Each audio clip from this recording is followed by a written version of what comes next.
주님께서 여러분과 함께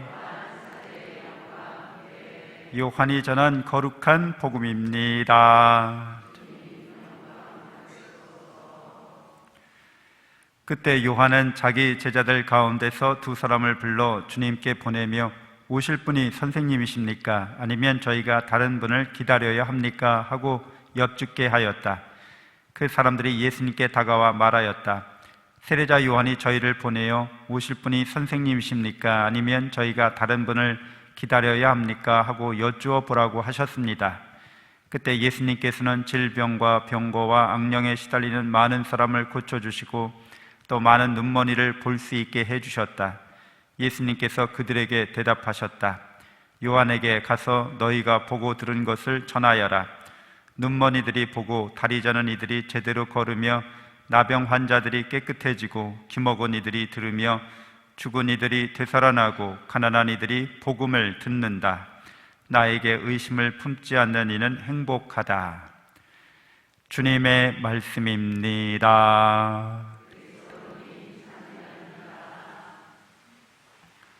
참 예수님, 하나님의 복동이 사랑합니다.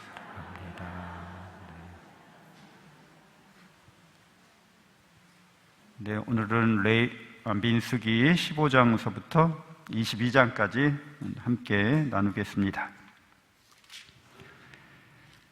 광야에서 이제 백성들이 불평불만을 하게 됐다고, 즉 그들이 이집트에서 누리던 생활 수준보다 떨어졌다는 거죠. 그러니까 자신들의 욕심이나 욕망을 이집트 수준에서보다 채우지 못하기 때문에 이제 불평불만을 하게 된 것이죠. 또 정탐을 하러 갔는데 그곳에 있는 가나안인들, 이방 민족들을 보면서 공포에 사로잡힙니다. 두려움 때문에 걱정, 근심을 하게 됩니다. 보통 우리가 살아가면서 인생살이 하면서 불평불만하거나 걱정과 근심에 사로잡히는 때가 많은데 이스라엘 백성과 같은 처진 거죠. 이스라엘 백성은 자유인으로서 이제 살아가야 하는데 하느님의 백성으로서 하느님께서 이스라엘 백성에게 베푸시는 사랑과 은총 안에서 하느님의 자녀다운 삶을 살아가도록 부르심 받은 거죠. 그래서 많은 민족들에게 어떻게 하느님께서 원하시는 공동체를 이루어가야 할지 모범이 되고 증표가 되어야 하는 민족이었던 겁니다. 그런 역할을 수행하기에 부족함이 많았던 거죠. 그래서 이제 광야에서의 40년간의 이런 시간이 주어집니다. 그러니까 일종의 훈련의 시간이라고 볼 수 있는 거죠.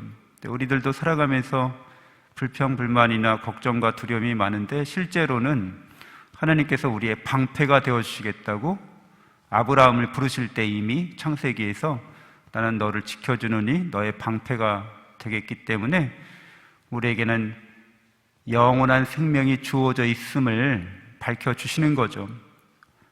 어떤 죽음의 심도 우리에게서 하나님이 주신 영원한 생명을 빼앗아갈 수 없습니다.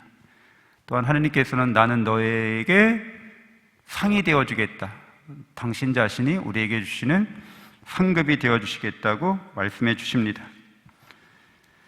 민수기 18장 20절에서도 이제 사제들에게 말씀하시는 장면인데요. 사제 직분을 맡은 이들에게 이렇게 말씀해 주십니다.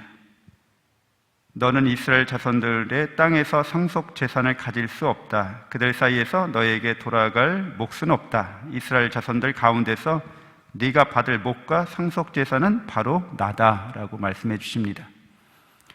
진정한 소유, 진정한 재산을 주시겠다는 것인데 우리가 살아가면서 이 땅에서 소유할 수 있는 것들은 사실 없는 거죠.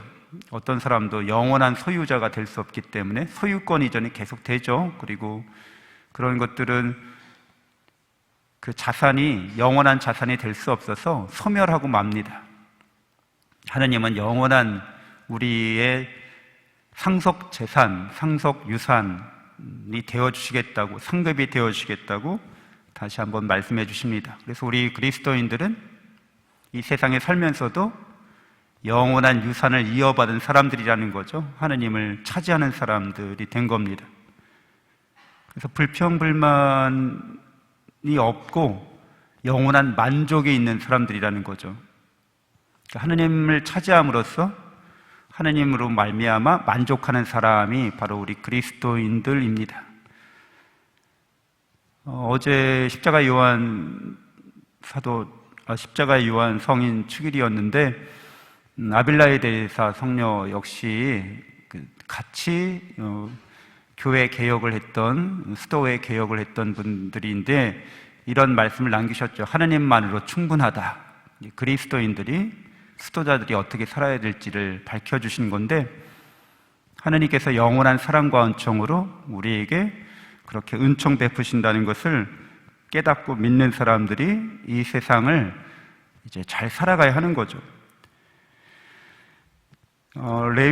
레위인들이 이렇게 하느님께, 또 사제 계급이 이렇게 하느님께 온전히 스스로 성별되어서 바쳐진 사람들이라는 것, 그러니까 하느님께서 우리를 사랑하셔서 당신 자신을 우리에게 내어주시는데, 그런 사랑을 우리는 거룩함이라고 표현할 수 있습니다.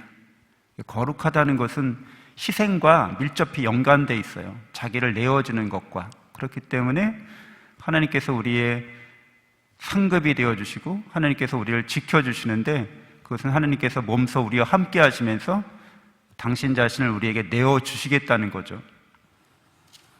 이러한 거룩한 사랑에 대해서 막깝게 응답해야 되는 것이 이제 이스라엘 백성이고, 그 중에서도 이제 사제들인 거죠.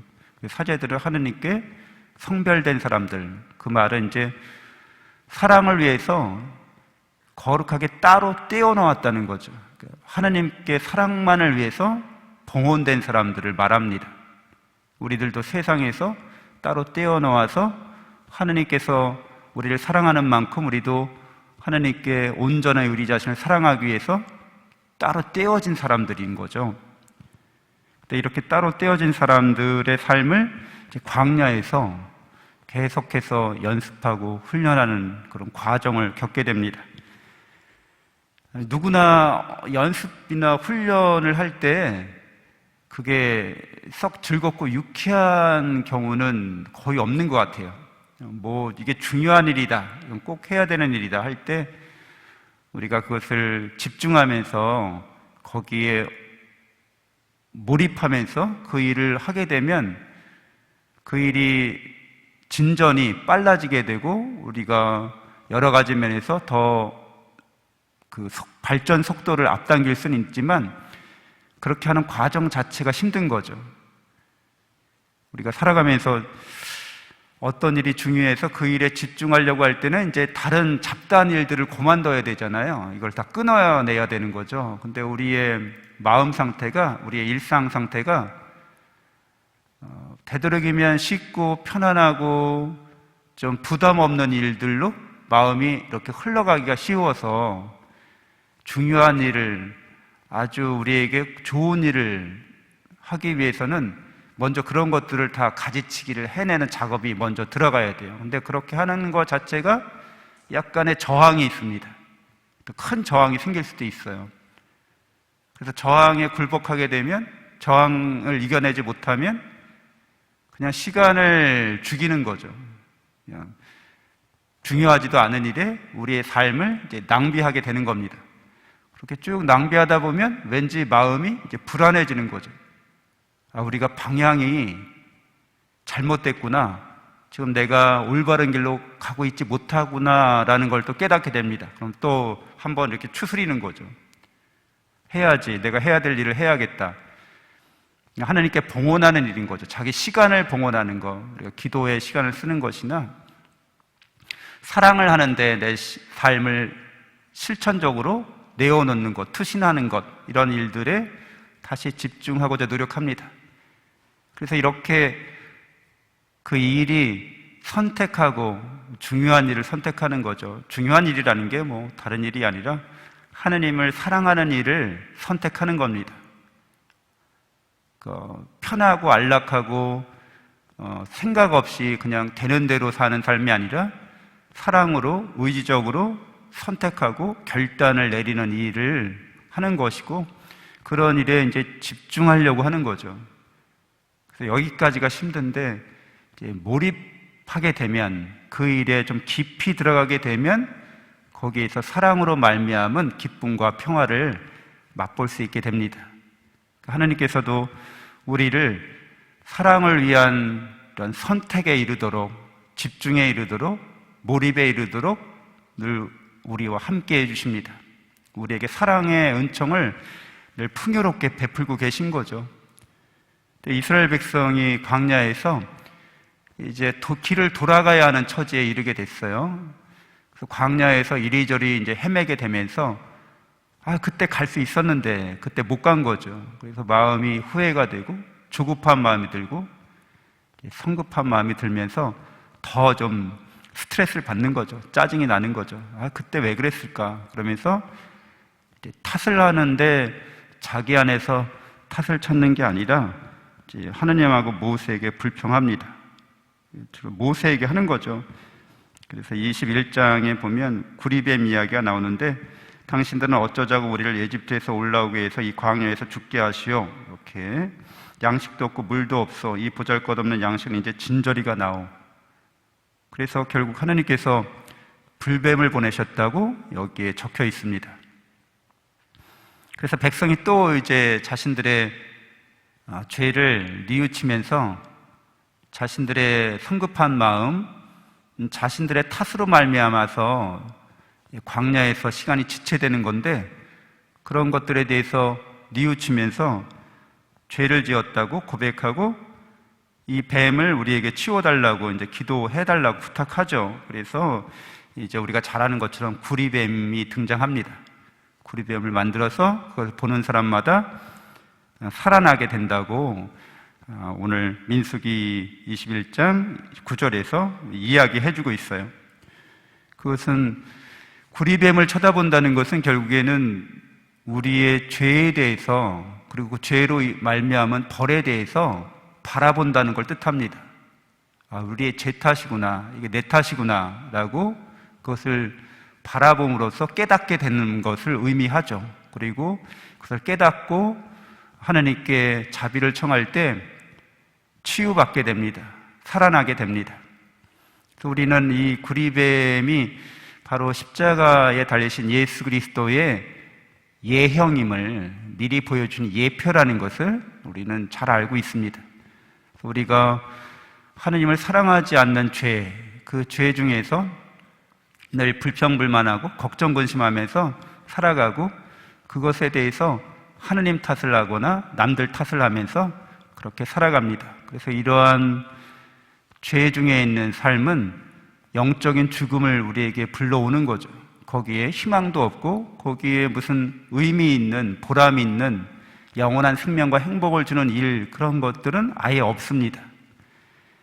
죽을 수밖에 없는 우리 인간들이 우리의 죄에 대해서, 우리의 탓에 대해서, 그 결과에 대해서 하나님의 아드님께서 사람의 아들이 되셔서 우리와 함께 하시면서 그 모든 죄와 탓을 당신 십자가에 지시고 죽으시고 부활하셨습니다. 그래서 십자가를 바라보는 사람은 이제 사랑에 대해서 깨닫게 되는 거죠.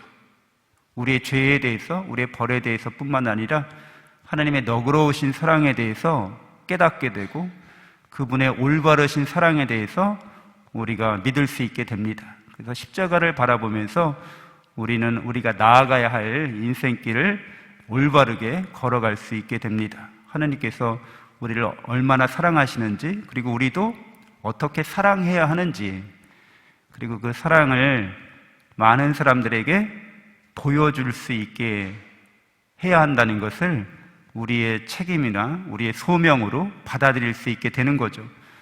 세상 사람들이 인생을 왜 사는지, 무엇을 왜 사는지, 그냥 육신의 이런 세상적인 쾌락과 안락을 위해서만 자기 인생을 허비하는 게 아니라 사랑을 위해서 헌신해야 됨을 십자가는 우리에게 가르쳐주고 있습니다. 그리고 하나님께서 언제나 그 사랑으로 우리에게 함께하고 있음을 일깨워주고 있습니다. 잠시 묵상하시겠습니다.